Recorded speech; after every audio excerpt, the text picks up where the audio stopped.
क्योंकि supreme court खुद उसको पावर दी है कि आप कर सकते हो। क्यों करोगे? क्योंकि आप जो है डेमोक्रेसी को स्टैब्लिश करना चाहते हो। डेमोक्रेसी कब स्टैब्लिश होगी? जब फ्री एंड फेयर इलेक्शंस होंगे।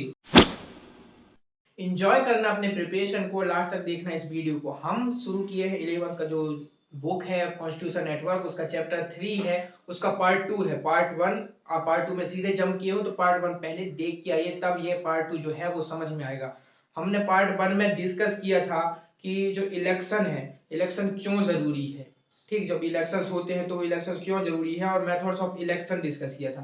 क्या क्या डिस्कस किया था कि जो इलेक्शंस हैं, ठीक, इलेक्शंस क्यों इंपॉर्टेंट हैं, इसकी इंपॉर्टेंस क्या है, ठीक, इसकी इंपॉर्टेंस क्या है। और जो सेकेंड हमने डिस्कस किया था methods of election, methods of election, जिसमें हमने दो मेथड्स डिस्कस किए थे। पहला था FPTP first past the post, और सेकेंड था पीआर। इसे हमने कब अपनाया था? लोकसभा में, मतलब लोकसभा में इसे हम क्या करते हैं, इंप्लीमेंट करते हैं, इसे राज्यसभा में। ये हमने डिस्कस कर चुका है। ठीक, तो यार इसे जब हम समझ लेंगे ना, तो अब जो हम अभी समझने वाले हैं ये लास्ट टच होने वाला है। मतलब इलेक्शन रिप्रेजेंटेशन जो थर्ड चैप्टर है ना, इसका लास्ट टच होगा, चैप्टर 3 है। ठीक, देखते हैं इस चैप्टर में जो बचा है, जो कुछ टॉपिक्स हमें बचे हैं उन्हें हमें देखते हैं। ठीक, तो यार चलो देखते हैं। देखो, हमने पढ़ा है मेथड्स ऑफ इलेक्शन, हमने पढ़ा है why election is important in democracy, ठीक, इन द कंट्री। ठीक, तो यार जब डेमोक्रेसी हमें स्टेब्लिश करना होता है ना, तब इलेक्शन जरूरी होते हैं। क्या सिर्फ इलेक्शन बस जरूरी होते हैं? इलेक्शन तो हर कोई मतलब हर देश कंडक्ट कराता है, अपने आप को खुद डेमोक्रेसी बताने की कोशिश करता है। ठीक, तो इलेक्शंस कैसे होने चाहिए? इलेक्शंस होने चाहिए फ्री एंड फेयर। यदि हम डेमोक्रेसी की बात करते हैं, यदि हम ट्रू डेमोक्रेसी की बात करते हैं, तो कैसे होनी चाहिए elections? Free and fair, free and fair elections. ठीक, अब देखिए किस कंडीशन में हम कहेंगे नॉर्मल जो इलेक्शन होता है और ये जो फ्री एंड फेयर इलेक्शन होता है उसमें क्या अंतर है। तो इसके जो कंडीशंस हैं या फिर कुछ प्रैक्टिसेस हैं जो बताते हैं कि किसी देश में इलेक्शन जो है फ्री हुआ है, फेयर हुआ है कि नहीं हुआ है। ठीक, तो इसमें जो है ना हम देखते हैं कुछ चीजें, ठीक, वो हमें बताएंगी कि इलेक्शन फ्री है, फेयर है कि नहीं। ठीक, तो पहला जो है वो ये क्लियर होना चाहिए कि who are the voters, who are the voters, मतलब यार वोट कौन करेंगे ये हमें पता होनी चाहिए। ठीक, और जो सेकेंड है हु कैन कॉन्टेस्ट इलेक्शन। ये जो दोनों चीजें हैं, ये दोनों चीज यदि हमें पता है, ट्रांसपेरेंट है, अच्छी तरीके से ट्रांसपेरेंटली लिखा गया है, तो हम कह सकते हैं कि किसी भी देश में जो इलेक्शन हो रहा है वो क्या है, फ्री एंड फेयर है, मतलब फेयर इलेक्शन है, मतलब हर चीजें ट्रांसपेरेंट है। इसे हम क्या कहते हैं, जिसे हम कहते हैं universal adult franchise, universal adult franchise. ठीक, यूनिवर्सल एडल्ट फ्रेंचाइज मतलब हर 18 से जो एक जो एज लिमिट है वोट डालने की, जो एज लिमिट है, जो हमें राइट टू वोट मिला है, ठीक, जो राइट टू वोट मिला है हमें, राइट टू वोट, वो किस एज से मिला है? ये फंडामेंटल राइट नहीं है, फंडामेंटल राइट हमें जन्म से मिल जाता है, ये लीगल राइट है। ठीक, राइट टू वोट जो मिला है हमें, ठीक, वो कब, मतलब जो वो एप्लीकेबल कब होगा? 18 साल से होगा, जब हम 18 साल के हो जाएंगे तब। ठीक, 18 19 मतलब 80 1989। ठीक, देखो मैं कुछ फैक्ट्स बताते जा रहा हूं, उसको नोट करते जाना। ठीक, 1989 तक जो हमारा जो एज लिमिट था, ठीक, वो 21 था, मतलब जब आप 21 के हो जाओगे तब तक आप इलेक्शन डाल सकते हो, मतलब तब से आप इलेक्शन डाल सकते हो, उससे पहले जो है आप इलेक्शन नहीं दे सकते, वोट नहीं डाल सकते। लेकिन 1989 के बाद इसकी जो एज लिमिट है वो कितनी कर दी गई है? 18 साल। क्या इलेक्शन में जो है डिस्क्रिमिनेशन किया जाता है हमारे साथ? नहीं, नहीं किया जाता हमारे साथ डिस्क्रिमिनेशन। आप किसी भी रेस के हो, किसी भी जेंडर के हो, किसी भी मतलब क्लास के हो, किसी भी कास्ट के हो, किसी भी रिलीजन के हो, ठीक, आप वोट डाल सकते हो, आपको वोट देने का अधिकार है। एलिजिबल कब रहोगे आप? 18 साल के बाद। ठीक, हुआ था वोटर्स, हमें पता चल गया वो 18 साल का एक वयस्क आदमी वोट डाल सकता है। हु कैन कॉन्टेस्ट इलेक्शन, ये भी हमें पता रहता है। जैसे देखो, लोकसभा का जो हमें एमपी बनना है तो उसके लिए 25 ईयर्स है। राज्यसभा का हमें क्या बनना है, राज्यसभा का जो सदस्य बनना है उसके लिए 35। प्रेसिडेंट एज लिमिट बता रहा हूँ, ठीक, प्रेसिडेंट यदि हमें बनना है तो उसके लिए भी 35 है, मतलब 35 एज है, मतलब एज लिमिट है। ठीक, कौन कौन लड़ सकते हैं, तो उसके लिए भी कुछ कंडीशंस होते हैं।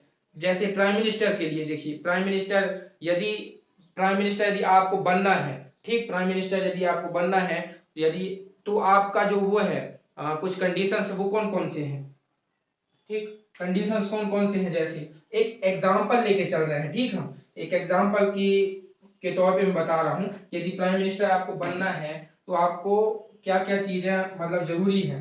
पहला, कि जो आपका एज लिमिट है वो 25 ईयर्स होनी चाहिए, है ना, 25 ईयर्स। सेकेंड, आप लोकसभा के सदस्य के लिए एलिजिबल होने चाहिए, मतलब 25 वर्ष आपको होना चाहिए। आप किसी किसी एरिया से जीत सकते हो, ऐसा आपके अंदर क्वालिटी होनी चाहिए, मतलब आप जीतते हुए होनी चाहिए। मतलब लोकसभा एरिया की, कॉन्स्टिट्यूएंसी कहते हैं जिसे हम, कॉन्स्टिट्यूएंसी जिसे हम कहते हैं, वहां एक कॉन्स्टिट्यूएंसी से आप जीते जीते हुए होने चाहिए इलेक्शन, है ना। आप किसी लाभ के पद पे नहीं होने चाहिए। कुछ जनरल चीजें हैं जो हमें पता होनी चाहिए। तो कौन बन सकता है प्रधानमंत्री, ये कुछ कंडीशन है। वैसे ही कौन लड़ सकता है चुनाव, उसके लिए अलग अलग कंडीशन है जो कि ट्रांसपेरेंट है। ठीक, यदि दोनों चीजें हमें पता है, who are the voters and who can contest election, तब हम कहेंगे वो जो इलेक्शन है वो कैसा है, फेयर है, वो कैसा है, फ्री एंड फेयर है।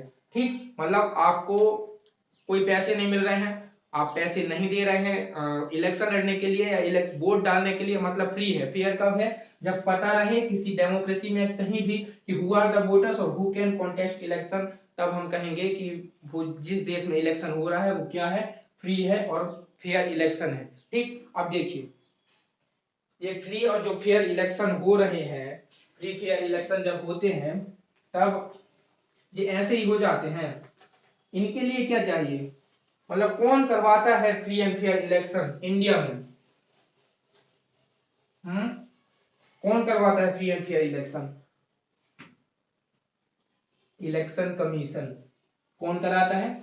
Election commission. तो ये बताइए, ये जो इलेक्शन कमीशन है वो फ्री एंड फेयर क्या करवाता है? इसका एक जो फंक्शन है वो है free and fair election conduct कराना। Free and fair election conduct कराना, मतलब कंडक्ट करना। ठीक, free and fair election conduct करना। तो ये बताइए, कोई व्यक्ति फ्री एंड फेयर कब होगा? जब वो इंडिपेंडेंट होगा। आप फ्री एंड फेयर कब होगे? जब आप फाइनेंशियली इंडिपेंडेंट होगे। यदि आपका जो है नौकरी लग गया, ठीक, आपके पैसे आपके डिसीजंस, वो कहते हैं ना, आपके पैसे आपकी मनी आपके डिसीजंस, वैसे ही मतलब आप क्या होगा, इंडिपेंडेंट हो गए। कब? जब आप फ्री हो, फेयर हो। ठीक, तो वैसे ही फ्री एंड फेयर ये जो इलेक्शन है वो कब होगा? जब ये इंडिपेंडेंट होगा। कौन? Election commission. ठीक, जब ये क्या हो जाएगा, इंडिपेंडेंट हो जाएगा, तब हम इसे कह सकते हैं कि ये क्या है, फ्री एंड फेयर इलेक्शन करवा सकता है। अदरवाइज ये जो इलेक्शन कमीशन है, यदि वो गवर्नमेंट के अंडर रहेगा तो गवर्नमेंट कुछ भी करवा सकती है इससे। गवर्नमेंट कहेगी यहाँ पर इलेक्शन आज होगा, वो अब पहले से बंदोबस्त कर लेगी, मतलब टाइमिंग सेट कर लेगी। और जो मतगणना जो होता है, जब इसके फंक्शंस पढ़ रहे होंगे तब देखेंगे, जब मतगणना होता है तो मतगणना कौन करवाता है? जो जब इसके जो फंक्शंस हैं, ठीक, इसके फंक्शंस देख लेते हैं तब हम समझेंगे। जो इलेक्शन जो होता है वो free and fair election conduct करा सकता है। ठीक, जब वो इंडिपेंडेंट रहेगा तब वो free and fair election conduct कराएगा। ठीक, जब ये इसकी इंडिपेंडेंसी की बात आती है तो कौन कौन सी कंडीशंस हैं जब हम कहेंगे ये इंडिपेंडेंट है? तो पहला जो कंडीशन है, ठीक, वो पहला कंडीशन ये है कि इसके जो हेड है, ठीक, जो chief chief of election commission, वो जो हेड है ना, उसकी जो अपॉइंटमेंट होती है, ठीक, उसका जो अपॉइंटमेंट होते हैं, ठीक, आप कह सकते हो, मतलब ये पॉइंट्स हैं जिससे आप कह सकते हो कि जो इलेक्शन कमीशन है वो इंडिपेंडेंट है। ठीक, तो अपॉइंटमेंट जो होता है किसका, चीफ का, तो अपॉइंटमेंट कौन करता है, सीजेआई। सीजेआई कौन, मतलब चीफ जस्टिस ऑफ इंडिया, मतलब जो 34 जजेस होते हैं सुप्रीम कोर्ट में, उनमें से भी जो एक मेन जज होता है, जो मुख्य जज होता है, वो कौन होता है, जी सीजेआई। ठीक, सीजेआई कहते हैं। और जो अपोजिशन पार्टी का जो लीडर होता है, अपोजिशन पार्टी का जो लीडर होता है, और जो प्रेसिडेंट होते हैं, मतलब देख रहे हो जो इनका जो अपॉइंटमेंट होता है किनका, जो चीफ ये जो है इलेक्शन कमीशन के जो चीफ हैं, ठीक, ये चीफ हैं, तो इनका जो अपॉइंटमेंट है वो कौन लोग करते हैं, बड़े बड़े लोग करते हैं, जैसे सीजेआई हो गए, chief justice of India, opposition party के लीडर हो गए, कि बायस ना हो, कौन बायस ना हो, इनका जो इलेक्शन कमीशन हो वो इंडिपेंडेंट रहे, हर तरीके से इंडिपेंडेंट रहे, मतलब जब उसका जो चीफ है जब वो इंडिपेंडेंट खुद रहेगा तब तो वो इलेक्शन कमीशन इंडिपेंडेंट रहेगी। तो इंडिपेंडेंट कैसे रहेगी, कि अपोजिशन पार्टी का भी कॉन्सेंट रहेगा कि देखो यहाँ पर कुछ गड़बड़ी नहीं हो रही है, जब इलेक्शन कमीशन का जो चीफ है वो उसका जो अपॉइंटमेंट हो रहा है तो आप भी रहो। ठीक, और सुप्रीम कोर्ट ऑफ मतलब सीजीआई भी रहता है, और जो अपोजिशन लीडर है वो भी रहता है, और जो प्रेसिडेंट रहते हैं, प्रेसिडेंट मतलब कौन, ठीक, प्रेसिडेंट मतलब फर्स्ट पर्सन, वो भी कहीं पर यदि वो उपस्थित है, मतलब ये क्या दर्शा रहा है, ये एक डिग्निटी वाली बात दर्शाता है, मतलब ये अथॉरिटी मतलब ऑथेंटिक वाली बात दर्शाता है। ठीक, मतलब जो अपॉइंटमेंट हो रहा है वो बायस नहीं है, वो क्या है, ऑथेंटिक है, और इंडिपेंडेंट है, खुद में इंडिपेंडेंट है अपॉइंटमेंट।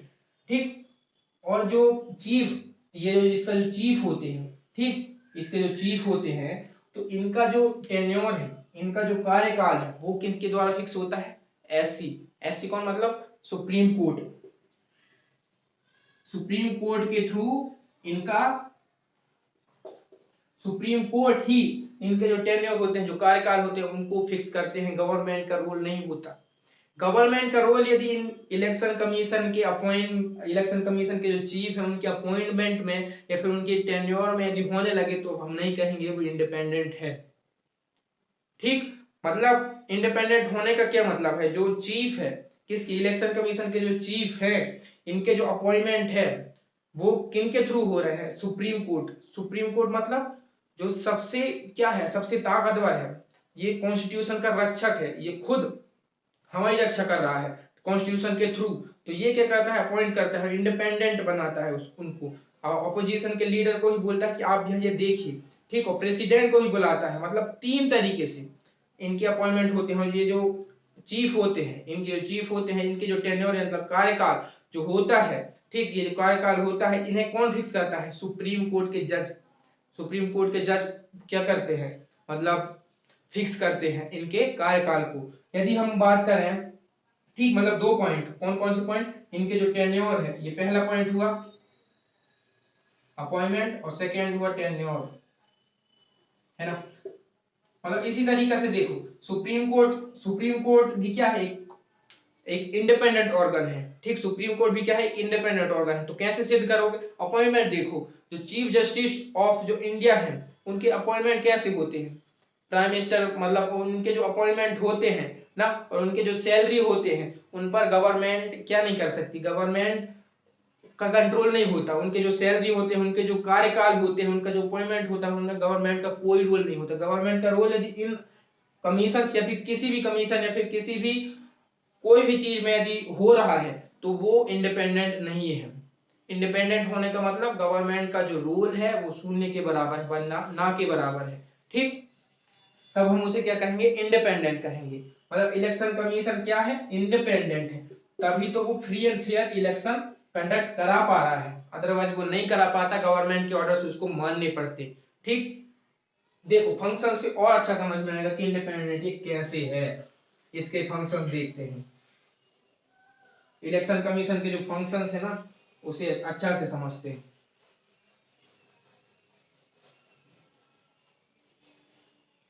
ठीक, ये जो फंक्शंस हैं, तो जितने भी हमारे जो इलेक्शंस हो रहे होते हैं ना, इलेक्शन होते हैं, तो इसका जो फंक्शन है वो क्या होता है।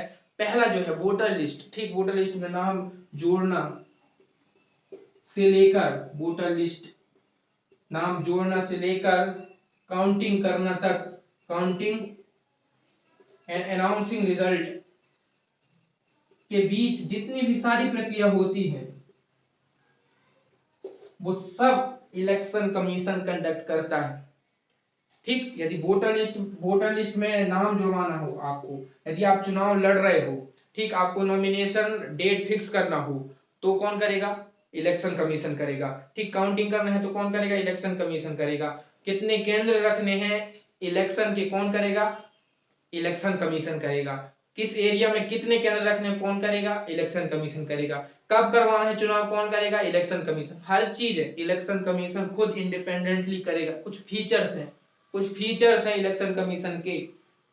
जैसे इलेक्शन कमीशन को यदि लगता है कि उस एरिया में जो चुनाव हुआ है वो फ्री एंड फेयर नहीं हुआ है, वो दबाव में हुआ है, क्या कर देगा, रद्द कर देगा, चुनाव रद्द, फिर से चुनाव होगा वहां पर। यदि उसको लग रहा है कि काउंटिंग में गड़बड़ी हुई है, तो क्या करेगा, फिर से काउंटिंग करो, फिर से चुनाव करवा देगा। मतलब उसको कहीं से भी लग रहा है कि फ्री एंड फेयर, इसका जो पर्पज होता है, मेन पर्पज, अब भी पढ़ ली है, इसका जो मेन पर्पज क्या होता है, फ्री एंड फेयर इलेक्शन,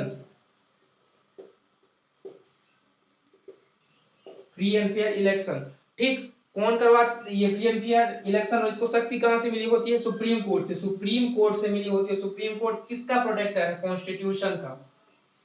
और कॉन्स्टिट्यूशन जो हमारा है उसका टाइप क्या है, डेमोक्रेसी। डेमोक्रेसी को हमें स्टैब्लिश करने के लिए फ्री एंड फेयर इलेक्शंस करवाने होते हैं। ठीक, और फ्री एंड फेयर इलेक्शन करवाना इसका मेन मोटिव होता है। यदि ये नहीं हो रहा है तो इलेक्शन में जहां भी गड़बड़ी हो रही है, इसको स्टैब्लिश करने में उसको पुनः स्थापित करेगा, मतलब फिर से करवा रहा होगा। ठीक, तो ये कुछ फंक्शंस है, मतलब ये जो फंक्शंस है ना, इसके जो मोटिव है वो क्या है, फ्री एंड फेयर इलेक्शन। इसके जो फीचर्स है, यदि कहीं भी गड़बड़ होता है वो खुद फिर से पुनः करवा सकता है, ना गवर्नमेंट रोकेगी ना सुप्रीम कोर्ट रोकेगी, क्योंकि सुप्रीम कोर्ट खुद उसको पावर दी है कि आप कर सकते हो। क्यों करोगे, क्योंकि आप जो है डेमोक्रेसी को स्टैब्लिश करना चाहते हो। डेमोक्रेसी कब स्टैब्लिश होगी, जब फ्री एंड फेयर इलेक्शन होंगे। ठीक, ये हुआ, मतलब इलेक्शंस में आप जितने भी फंक्शंस देखते हो वो इलेक्शन कमीशन ही कंडक्ट कराती है। और याद रखना, इलेक्शन जो होते हैं फ्री एंड फेयर इलेक्शंस होते हैं, और यदि नहीं हो रहे हैं तो ट्रू डेमोक्रेसी नहीं है। ठीक, अब देखते हैं, देखो ये क्या हुआ, इलेक्शंस कमीशन के जो कुछ फंक्शंस हैं और इंडिपेंडेंस हुआ। ठीक, और फ्री एंड फेयर इलेक्शन इसका मेन मोटिव होता है, ये हमने समझा। ठीक, अब जो देखते हैं वो क्या है, इलेक्टोरल रिफॉर्म्स। क्या देखेंगे, इलेक्टोरल रिफॉर्म्स, इलेक्टोरल रिफॉर्म्स। ये बताइए, एक आप भले ही कितना अच्छा कोई भी सिस्टम बना लीजिए, लेकिन उसमें कुछ लीकेजेस होते हैं, कुछ फ्लॉज होते हैं, मतलब उसमें कुछ कमियां आ जाती हैं, या फिर कुछ सुधारने योग्य जो एडवाइस होते हैं, उसे हम क्या कहते हैं, रिफॉर्म कहते हैं। ठीक, जैसे आप ये बताइए, एक गाड़ी, जब आपने एक क्या बनाया, कुछ गाड़ी बनाया, ठीक, टेस्ला, टेस्ला आपने नाम सुना होगा, टेस्ला एक कार है। ठीक है, मारुति सुजुकी सुना होगा। तो आप उसमें बैठोगे तो आप कहोगे ये ऐसा होना चाहिए था, ये ऐसा होना चाहिए था, ये ऐसा होना चाहिए था। ठीक, मतलब लॉ बन जाते हैं, लेकिन जब उनको इम्प्लीमेंट हम जब करते हैं तब हमें समझ में आता है कि यार कुछ कुछ चीजें इसमें और अच्छे से हो सकती थी, मतलब ये और बेटर बन सकता था। कुछ जो रिफॉर्म्स हैं उसे हम पढ़ेंगे इलेक्टोरल रिफॉर्म्स में। ठीक, तो ये क्या है, मतलब आप क्या बता रहे हो, आप रिफॉर्म्स बता रहे हो कि ये सुधार कर सकते हो, ये सुधार कर सकते हो, तब ये बेटर बनेगा। तो जो इलेक्टोरल रिफॉर्म्स है, मतलब इलेक्शन कमीशन जो इलेक्शन प्रक्रिया होता है उसमें क्या क्या रिफॉर्म्स किए जाने चाहिए। जो पहला रिफॉर्म है वो है, हमने जो है ना कौन सा मेथड अपनाया है, हमने वो अपनाया है फर्स्ट पास्ट द पोस्ट। ठीक, हमने इस मेथड को अपनाया है। इस मेथड के तहत भाई एक कैंडिडेट रहेगा, वो एक एरिया से लड़ सकता है, एरिया मतलब कॉन्स्टिट्यूएंसी से लड़ सकता है। ठीक, और जो कंट्री होगा वो डिवाइडेड होगा इनटू 545 कॉन्स्टिट्यूएंसीज। मतलब एरिया, ये एफपीटीपी बताता है। ठीक, इसमें क्या होता है, एक जो कैंडिडेट, इसमें जो है मतलब मेजोरिटी जरूरी नहीं होती, ये हम पढ़ चुके हैं, पिछले सेशन में पढ़ चुके हैं। ठीक, मतलब ये समझना है एफपीटीपी और पीआर, तो पिछले सेशन को देखिए। ठीक, एफपीटीपी हम अच्छे से कवर कर चुके हैं, ये इसमें मेजोरिटी की उतनी जरूरत नहीं होती। मतलब आप यदि बाकियों से, ये आप हो, यदि आप बाकियों से क्या अच्छा वोट ले आए, मतलब इनसे ज्यादा वोट ले आए, बाकियों से ज्यादा वोट ले आए, तो आप जीत जाओगे, भले आपको 25% लोगों ने वहां पर वोट दिया हो। ठीक, लेकिन 25% जो है बाकियों से सबसे ज्यादा है आपका, तो आप क्या होगे, जीत जाओगे वहां पर। मतलब आप जो है बाकियों से ज्यादा वोट ले आओ, आपको सीट मिल जाएगी। ठीक, तो इससे क्या होता है कि जो बाकी जो क्या होते हैं, पार्टीज होते हैं, ठीक, उनको सीट नहीं मिल पाता, उनको वोट मिलता है, 75% वोट किसी और को मिल गया, लेकिन उनका जो वोट है वो वेस्ट हो जाता है। ठीक, तो ये फ्लॉ है। ठीक, तो इस फ्लॉ को जो है दूर करने के लिए हमें क्या करना चाहिए, पीआर सिस्टम भी लाना चाहिए। ठीक, पीआर सिस्टम आ जाएगा तो क्या होगा कि यदि जितना आपको, मतलब देखो दोनों रहना चाहिए, ऐसा नहीं कह रहे हैं कि ये बस, वो भी हम पढ़ चुके हैं कि क्यों हमने जो है वाई इंडिया अडॉप्ट एफपीटीपी। ठीक, मतलब इंडिया ने अडॉप्ट क्यों किया है, इसे भी हमने देखा था। ठीक, इसे भी हमने अच्छे से पढ़ लिया, मैं फिर से रिपीट नहीं करूंगा। ठीक, मतलब पीआर क्यों होनी चाहिए, क्योंकि जिन्हें जो वोट मिलता है, इन्हें सीट मिल गया, इसे सीट मिल गया, क्योंकि ये एफपीटीपी के तहत सबसे ज्यादा वोट पाया है, और बाकी जो है 75% वाले वोट वाले जो है, इनका वोट जो है वेस्ट चला जाता है, तो इन्हें सीट नहीं मिल पाता। तो सीट कैसे मिलेगा, पीआर सिस्टम के थ्रू। कैसे, जब पीआर सिस्टम क्या कहता है कि जितना परसेंट वोट होगा उतना परसेंट सीट मिलेगा आपको। यदि आप 545 में आपको 50% लोगों ने वोट दिया है, तो आपको इसमें 50% कर लीजिए, मतलब 273 आपको सीट्स मिलेंगी। जितना परसेंट वोट मिलेगा आपको उतना परसेंट सीट मिलेगा, जबकि एफपीटीपी में ऐसा नहीं होता है। ठीक, तो इससे क्या होगा, मतलब कौन सी कमी दूर होगी, इससे जो पार्टीज जो है उनको सीट्स मिलेंगी, जो वोट्स हैं वो no wastage of votes, wastages of votes, ये हो जाएगा। मतलब ये जो फ्लो होता है, फ्लॉ है, मतलब ये कमी है, वो दूर हो जाएगा। ठीक, सेकेंड क्या है कि वुमेन का जो है ना, वुमेन मतलब जो महिला है उनका रोल बढ़े, ऐसे कुछ हमें क्या पॉलिसीज लानी चाहिए। ठीक, जो इनरोलमेंट ऑफ वुमेन है, enrolment of women in election, वो क्या होनी चाहिए, बढ़नी चाहिए। ठीक, क्योंकि अब वुमेन जो है ना 50% आबादी है, उन वो यदि नहीं आ रहा है तो हम कहाँ डेमोक्रेसी है, हर किसी की बात करते हैं। तो वुमेन तो है, वोट देने तो जाती है, लेकिन वो लड़ नहीं पाती। ठीक, तो ऐसे कुछ पॉलिसीज लाने हैं, हमें रिफॉर्म्स करने हैं, जिससे क्या हो, एनरोलमेंट ऑफ वुमेन बढ़े, मतलब वुमेन की जो भागीदारी है, जो पार्टिसिपेशन है इलेक्शन में, वो बढ़े। ठीक, ये सेकेंड हुआ। और जो थर्ड है, जो थर्ड रिफॉर्म्स हमें करनी चाहिए, जो पार्टीज होती है ना, उन्हें इलेक्शन कमीशन क्या कह देता है कि आप इससे ज्यादा खर्च नहीं कर सकते, लेकिन वो जो है करते हैं, उससे ज्यादा खर्च करते हैं, जिससे जो करप्शन है वो बढ़ता है, वोट खरीद लिए जाते हैं। जैसे हम देखते हैं ना, न्यूज में सुनते हैं कि वो फलाना, मतलब आप खुद देखते होंगे गांव में, पंचायत में, कि वोट खरीद लिए जाते हैं। तो ऐसे जो प्रैक्टिसेस होती है उस पर कड़ी निगरानी रखने की जरूरत है। ठीक, मतलब जो प्रैक्टिसेस हो रही हैं पार्टीज के, वो पार्टीज के, मतलब पार्टी जो करते हैं, कुछ प्रैक्टिसेस करते हैं जिससे करप्शन जो बढ़ता है, तो इन पर रोक लगनी चाहिए। ठीक, जो करप्शन हो रहे हैं, मतलब द्वारा पार्टीज के द्वारा जो करप्शन होते हैं, उस पर भी मतलब एक ना कड़ी से कड़ी कानून बननी चाहिए। सुप्रीम कोर्ट इस पर नजर रखे, मतलब जो इलेक्शन कमीशन है वो भी इस चीज को देखे। तो ये कुछ क्या है, रिफॉर्म्स है। मेरे को तो यार इतने रिफॉर्म्स याद आ रहे हैं, आप बताओ, आप कमेंट में बताओ ना कि कौन कौन से रिफॉर्म्स हैं जो करनी चाहिए, कमेंट करो। ठीक, मतलब इलेक्शन कमीशन या सुप्रीम कोर्ट को, या सुप्रीम कोर्ट ही को कौन कौन से रिफॉर्म्स करने चाहिए। ठीक, इलेक्शन को फ्री एंड फेयर बनाए रखने के लिए ध्यान रखना कि इलेक्शन हो रहा है ना, तो उसका जो मोटिव है वो क्या है, फ्री एंड फेयर इलेक्शन है। यदि वो एस्टेब्लिश नहीं हो रहा है तो इलेक्शन जो कमीशन है वो रद्द कर देगा, इलेक्शन को फिर से करवाएगा। जहां गड़बड़ी हुई है वो फिर से करवाएगा, इतना उसके पास पावर होता है। कौन देता है power? Supreme court. Supreme court क्यों देता है? क्योंकि वो प्रोटेक्टर ऑफ कॉन्स्टिट्यूशन है, ठीक। मतलब कॉन्स्टिट्यूशन का जो नेचर कैसा है? डेमोक्रेटिक है, मतलब डेमोक्रेसी आनी चाहिए, तो देता है, ठीक। क्या बस यही चीजें थी? मतलब देखो, यही चीजें थी, कुछ इलेक्टोरल रिफॉर्म्स हमने पढ़ लिए आज इस सेशन में।